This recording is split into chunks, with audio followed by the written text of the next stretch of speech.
So many drugs that Jackson's heart could no longer take it. In an attempt to get Michael Jackson to sleep, he was given enough sedatives to kill him. Mike Von Fremd reports from Los Angeles. Something about Michael Jackson has never sat right at the surface level.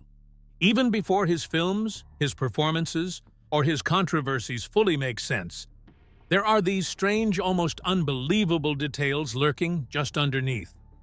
Most people already think they know Michael Jackson. The music, the moves, the headlines that followed him everywhere. But the deeper you look, the more you realize there are details around his life that were never really processed properly when they first happened. Small moments, strange decisions, things that never made it into the simple version of his story. In this video, we're counting down 20 of the weirdest, most fascinating facts about Michael Jackson that still surprise people in 2026. Eddie Van Halen, a prank call, and a speaker that caught fire. When Quincy Jones called Eddie Van Halen to play on Beat It, Eddie genuinely believed it was someone messing with him. He thought it was a joke. He reportedly cursed out the caller before realizing it was actually Quincy Jones on the line. But Eddie showed up the next day. And what happened in that studio over the next 20 minutes became one of the most iconic guitar moments in the history of recorded music. The solo Eddie laid down was so loud, so intense, so electrically charged that one of the studio speakers literally caught fire during the session. But Eddie did not just walk in and play a solo. He listened to the track, decided the structure was not right, and asked if he could rearrange sections of the song entirely. He moved parts around, added chord changes underneath where there had been none, and restructured it so the solo actually made sense within the song. When Michael walked back in and heard what had been done to his track, Eddie braced himself. Instead of being upset, Michael was genuinely grateful. He loved what Eddie had done. The most bizarre part of the whole story? Eddie was never credited on the album. His name does not appear anywhere on Thriller. He did it for free, in about 20 minutes, without even telling his own bandmates, because the band had a policy against doing outside work, and everyone else was out of town. Years later, Eddie was at a record store when Beat It came through the speakers. Some kids in front of him were commenting on the guitar solo, saying the player was trying to sound like Eddie Van Halen. Eddie tapped one of them on the shoulder and told them that it was actually him. The voice.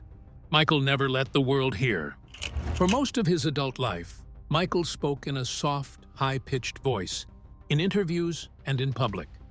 Almost everyone who heard it assumed that was just how he talked. It was not. People who knew Michael personally confirmed that his real speaking voice was deep, masculine, and completely different from the one the public knew. Singer and actress Liza Minnelli once caught him using his natural voice on a phone call and confronted him about it, telling him she had finally caught him and that she knew he had been performing that soft voice for years. Journalist Diane Diamond, who covered his trial and spent significant time around him professionally, reported hearing his real voice come out during a tense moment. When the conversation turned to a lawyer he did not like, Michael reportedly dropped the public voice entirely and spoke in a deep, forceful register that shocked everyone in the room. You can actually hear it in certain live performances. During In the Closet on the History Tour, there are moments where his voice drops into something completely unrecognizable from the interview voice, something commanding and low. Why did he keep it hidden? Most people who knew him believe he used the softer voice to maintain a certain public image, something childlike and non-threatening. Others believe it was about protecting his singing range. Either way, the voice the world knew as Michael Jackson was a performance in itself, separate from the man who actually lived inside the fame. He tried to buy a dead man's bones. In the 1980s, Michael Jackson made two separate attempts to purchase the skeleton of Joseph Merrick, a man who lived in Victorian England with extreme physical deformities and was displayed in freak shows before eventually finding refuge in a London hospital. Merrick became known to history as the Elephant Man. Michael offered $500 the first time. The hospital said no. He came back with $1 million. They said no again. Michael later denied the whole thing in an interview, asking where he would even put a set of bones and why he would want them. Hospital administrators, however, confirmed the bids were real. They described Michael visiting the museum where the skeleton is kept, sitting quietly next to it, alone, for an extended period of time. Why was he so drawn to this story? Michael saw himself in Joseph Merrick, a person judged entirely by his appearance, called a freak by people who did not know him, isolated, misunderstood, stared at everywhere he went, not because of talent, but because of how he looked. Michael put that connection directly into his work. In his Leave Me Alone music video, he actually dances with an animated version of Merrick's skeleton. It was his way of responding to years of tabloid cruelty by publicly claiming the Elephant Man as someone he related to, someone whose story was his story too. The most iconic music video in history was dressed in second-hand clothes. Michael Jackson grew up in a two-bedroom house in Gary, Indiana, with 9 siblings and very little money. Even after he became the most famous person on the planet, that upbringing never fully left him. He was known to enjoy bargain hunting and loved finding good pieces at thrift stores. So when it came time to costume the Thriller video, the 14-minute short film that would change the music industry forever, Michael sourced the costumes from the Salvation Army. Every single zombie costume in that video came from a thrift store. The special effects were groundbreaking. The choreography was revolutionary. The production was unlike anything music television had ever seen. And every dancer was dressed in second-hand clothes from a charity shop. There is something genuinely moving about that detail. The video that redefined what music videos could be, the one that forced MTV to completely rethink its programming, the one that people still study and reference more than 40 years later, was built partly on a budget mentality that Michael never outgrew, no matter how much money he had. He stood completely still, and 133 million people lost their minds. Before Michael Jackson performed at the 1993 Super Bowl, he made a demand to the NFL. He wanted the entire game pushed back by 3 hours so his performance could happen at night with proper stage lighting. The NFL said no. So Michael did something else entirely. He appeared on the massive stadium screens, building anticipation. Then he exploded onto the stage. And then he did something no performer had ever done at a Super Bowl before. He stood completely still for almost 2 minutes, not moving, not speaking, just standing there while 133 million people watched him do absolutely nothing. The crowd went completely unhinged. Before Michael, Super Bowl halftime shows were background entertainment. People used the break to get food, use the bathroom, and check on other things. Nobody was urgently sitting down to watch a marching band. After Michael stood still on that stage for 2 minutes and 133 million people screamed for him, the halftime show became the event. Every major artist who has performed at a Super Bowl since, every elaborate production, every moment designed to create spectacle, is following a template that Michael created by simply not moving. His hair caught fire, and the rest of his life changed forever. January 27, 1984. Michael is filming a Pepsi commercial. The pyrotechnics go off too early. His hair catches fire. He keeps dancing. He does not even realize he is burning. It takes crew members rushing the stage to stop it. The damage was 2nd and 3rd degree burns on his scalp, a permanent bald spot that never healed. From that day until the day he died, Michael wore wigs and hairpieces in public. The autopsy after his death in 2009 revealed the full picture. His shoulder-length hair was a wig attached to a scarred scalp, with only patches of natural hair remaining. He had his hairline permanently tattooed onto his head so it would always look natural. His eyebrows were tattooed black. His lips were tattooed pink. But the physical changes were only part of the story. The fire started his dependency on painkillers. The burns required ongoing treatment. The procedures were painful. The prescriptions were consistent. That accident in 1984 set in motion a chain of events that would contribute to his death 25 years later. Pepsi paid him $1.5 million in the settlement. Michael donated every single dollar to the burn center that treated him. They renamed the unit after him. He gave away the money from the accident that changed his life. He wanted a 50-foot robot of himself shooting lasers across the Nevada desert. There is a side of Michael Jackson that sounds almost unreal until you realize people around him actually took these ideas seriously enough to explore them. At one point, he talked about performing a concert on Mars, not as a joke or a metaphor, but as a real question about whether it could be done. His friend, illusionist Uri Geller, even looked into the idea and reportedly reached out to NASA contacts just to see what was possible. But the most unusual concept came much later, after the 2005 acquittal, when Michael began thinking about a Las Vegas comeback on a completely different scale. The idea was not just a show. It was a full visual landmark placed in the Nevada desert. A 50-foot robotic version of himself would stand outside Las Vegas. It was designed to be visible from the sky, especially to passengers flying into the city. The robot would move, light up, and even fire laser effects from its eyes as part of the spectacle. It was meant to feel like entertainment and architecture merging into one giant statement. When that version never moved forward, the concept shifted into something slightly more grounded, a themed hotel and casino built around his image. Even then, the entrance design still included a moving robotic figure capable of light projections and large-scale visual effects. Neither version was ever built. But design sketches did exist. Concepts of a towering mechanical Michael Jackson in the desert were drawn and explored during planning stages. They were real ideas on paper, even if they never reached the physical world. Michael Jackson secretly wrote the music for Sonic the Hedgehog 3. In 1993, Michael Jackson was quietly involved in something most people would never expect from him.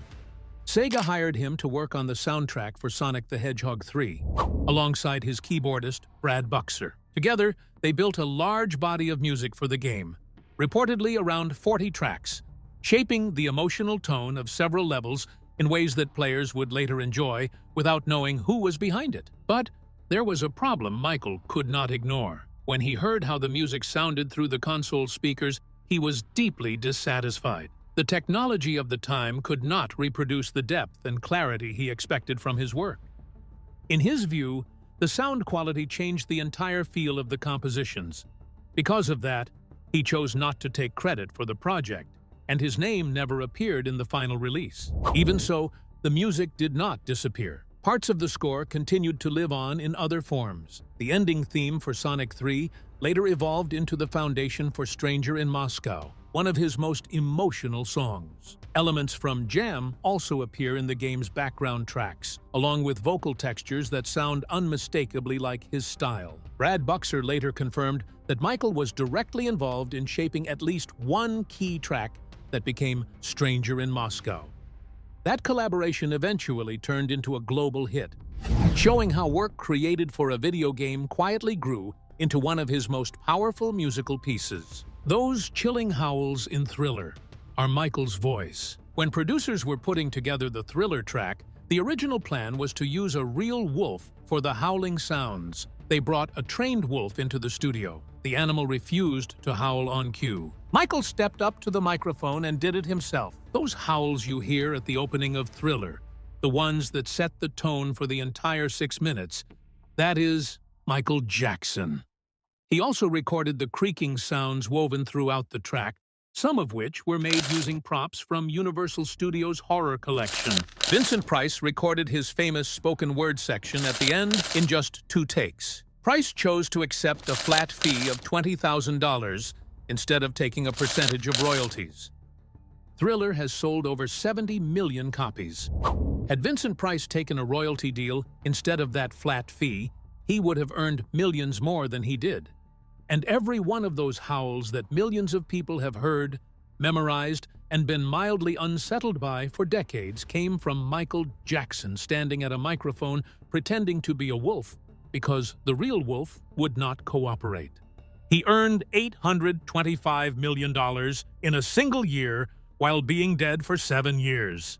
Even after his death in 2009, Michael Jackson continued to generate revenue at a scale that few artists ever reach while alive.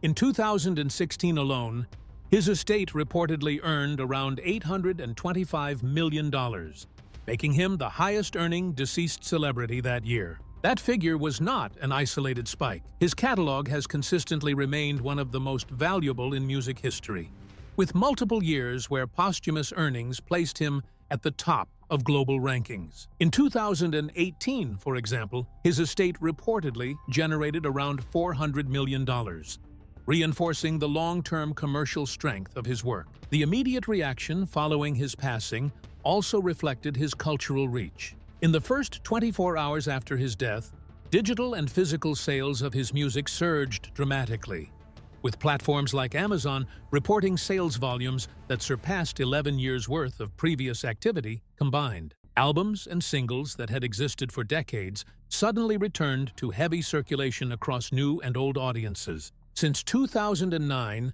total earnings from his estate have exceeded $2 billion. This includes music sales, licensing, publishing rights, and ongoing commercial usage of his image and catalog.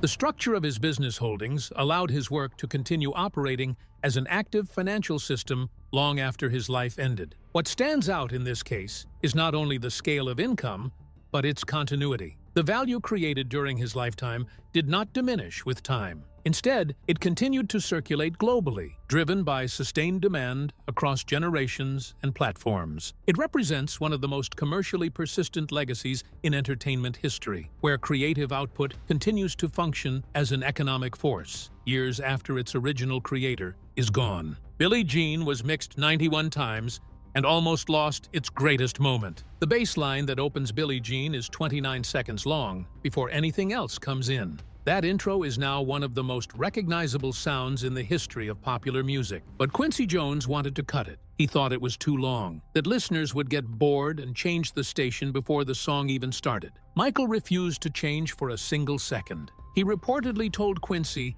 that the intro was the jelly. That was exactly what made him want to move. They mixed the song 91 times. After all of that, they went with mix number 2. There is one more detail about Billie Jean that almost never gets mentioned. While Michael was driving and listening to Billie Jean in his car during the recording process, so absorbed in the music that he did not notice something going wrong, his car caught fire. A motorcyclist pulled alongside him and flagged him down to tell him. Michael had been so deep in the creative process that his vehicle was burning, and he was completely unaware. A llama ended a recording session between two of the greatest artists who ever lived. In 1983, Michael Jackson and Freddie Mercury sat down together to record music. They were working on what could have been 3 separate duets. By almost any measure, this was one of the most significant musical collaborations ever attempted, and it collapsed because of a llama. Michael brought his pet llama, Louie, into the studio every single day. Sometimes his chimpanzee, Bubbles, would sit between them during takes. Michael would turn to Bubbles mid-session and ask whether the take was good and whether they should do it again. Freddie Mercury eventually reached a breaking point. He called his manager and asked to be extracted from the studio immediately. He said he was simply not prepared to record with a llama in the room, and he had had enough. Freddie left. 3 potential duets between 2 of the most gifted performers of the 20th century were never finished. The recordings that exist from those sessions have never been officially released. The llama effectively ended one of the most historic creative partnerships in music history. His mother woke him up in the middle of the night to watch James Brown. When Michael was 6 years old, his mother, Catherine, had a ritual. No matter what time of night it was, no matter whether Michael was already asleep, if James Brown appeared on television, she would wake Michael up and make him watch. Michael spoke about this directly at James Brown's funeral in 2007. He described watching Brown perform and being completely mesmerized. saying he had never seen anything like it, and knowing immediately that performing was what he wanted to do for the rest of his life. Every spin Michael ever did traces back to James Brown. Every kick, every grunt, every slide, every way he used his body as an instrument rather than just a vehicle for singing. All of it has James Brown at the root. Michael Jackson became the most successful solo artist of all time, and the reason he became who he was started with a 6-year-old boy being shaken awake by his mother in the middle of the night to watch another man dance on television. He cried at the end of She Is Out of My Life on every single take. During the recording of She Is Out of My Life, Michael broke down crying at the end of every take. Not once, not twice. Every single time he reached the end of the song, he started sobbing. The session went for somewhere between 8 and 11 takes, depending on the account. Every time, the same thing happened. Producer Quincy Jones made a decision. He kept the tears in the final recording. The sound of Michael crying at the end of that song is real. It was not added for effect. It was not a creative choice that came from a meeting or a production discussion. It came from a man who could not get through the song without breaking down, and a producer wise enough to leave it exactly as it was. Nobody ever confirmed what specifically Michael was thinking about during those takes. The emotion is just there, preserved in the recording, available to anyone who wants to listen. Prince recorded his own version of Bad and then erased it. Michael wrote Bad as a duet. He wanted Prince on the track. The concept was for Prince to sing one line and Michael to respond, two of the most talented performers of their generation on one song. Prince read the lyrics. The opening line is "Your butt is mine." Prince reportedly said he could not sing that line to Michael Jackson, and Michael certainly was not going to sing it to him. That created an immediate problem with no solution, and Prince walked away from the project. But that is not where the story ends. According to Sheila E., who was close to Prince during this period, Prince actually went back and recorded his own full version of Bad just to see if he could do it.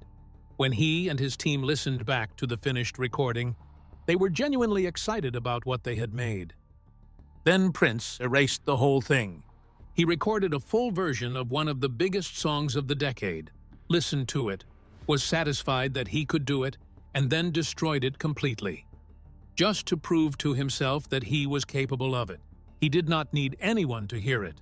The exercise was enough. Michael paid $7 million out of his own pocket so his sister would not have to. In 1995, Michael Jackson and his sister Janet Jackson released Scream, a music video that redefined production scale in the industry. The project carried a reported budget of $7 million, making it the most expensive music video ever created at the time, a record that still stands in Guinness World Records. A large portion of that cost went into building an entirely original set.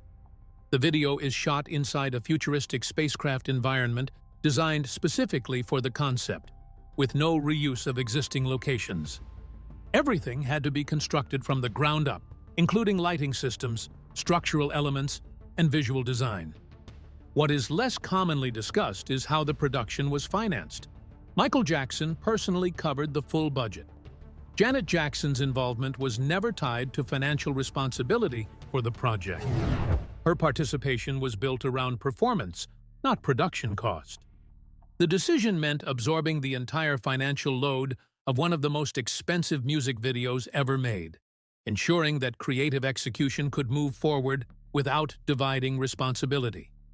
In practical terms, it was a production built on a single financial source, allowing full creative control and removing any external pressure from collaboration logistics. Neverland was an actual theme park with 3 separate railroads. Neverland Ranch was not just a large house on a lot of land. It was a fully operational private theme park. The 2,700-acre property had 3 separate railroad systems running through it. There was also a Ferris wheel, a roller coaster, bumper cars, a full carousel, and a complete private zoo that housed llamas, tigers, giraffes, an elephant named Gypsy, alligators, bears, and snakes. Michael bought the property for somewhere between $17 and $30 million and spent another $35 million improving it. He named it after the place where Peter Pan lived because he genuinely identified with the idea of a boy who never grew up, someone who missed childhood and could not quite reach adulthood. Elizabeth Taylor got married there in 1991. Michael covered between $1.5 and $2 million of the wedding costs. At one point during the wedding, a paparazzi parachuted directly onto the property to try to photograph the event. He supported 39 charities and gave away over $300 million. Guinness World Records confirmed that Michael Jackson supported 39 different charities during his lifetime, the most charitable contributions by any pop star ever verified. Estimates of his total lifetime giving exceed $300 million. When Pepsi paid him $1.5 million after the 1984 fire, he gave every dollar to the burn center that treated him. They renamed the burn unit after him. Every concert on his victory tour directed proceeds to charity. Between $3 and $5 million is given away from a single tour. He spoke publicly about the importance of addressing suffering in the world, particularly when it came to children. He funded hospitals, schools, arts programs, and disaster relief. $300 million. 39 charities, while simultaneously being one of the most commercially successful artists in history. He rejected songs based on whether his body moved or not. Michael had a specific rule for evaluating new music. If his body did not move when he heard it, the song was not good enough. No exceptions. When producers brought him demos, he did not sit down and analyze the structure, the lyrics, or the production choices. He just listened. If his body started moving on its own, the song was worth pursuing. If nothing happened physically, the song was rejected on the spot. This was not a casual preference. It was a hard rule he applied consistently throughout his career. That instinct, that direct physical response to music, was what made him impossible to ignore as a performer. He was not calculating what would make an audience react. He was reacting to himself, and the audience could feel the difference. He died, rehearsing for the comeback that would have been his greatest. In the final weeks of his life, Michael Jackson was rehearsing for 50 shows at the O2 Arena in London. The tour was called This Is It. The shows sold out almost immediately after they were announced. Michael was in those rehearsal sessions every day. He was performing full run-throughs of songs in a production that was being built to be the most technically ambitious of his career. By every account from people who were present, he was in extraordinary form. He died before a single show was performed. In the 12 months that followed his death, Michael sold 35 million albums. The year he died was the most commercially successful year of his entire career, more than any single year when he was alive and releasing music and touring. He built a career so large that it continued growing after he was gone. The world never got to see those 50 shows. The comeback that was already sold out, already in full rehearsal, never happened. And somehow, in his absence, he became bigger than he ever was. And that is the side of Michael Jackson most people never really see when the headlines fade, and the music keeps playing. From strange ideas to hidden collaborations and a legacy that still generates billions years later, the picture becomes much bigger than the myths. If this video changed how the story feels, like, subscribe, and stay tuned for more deep dives into the untold details behind global icons.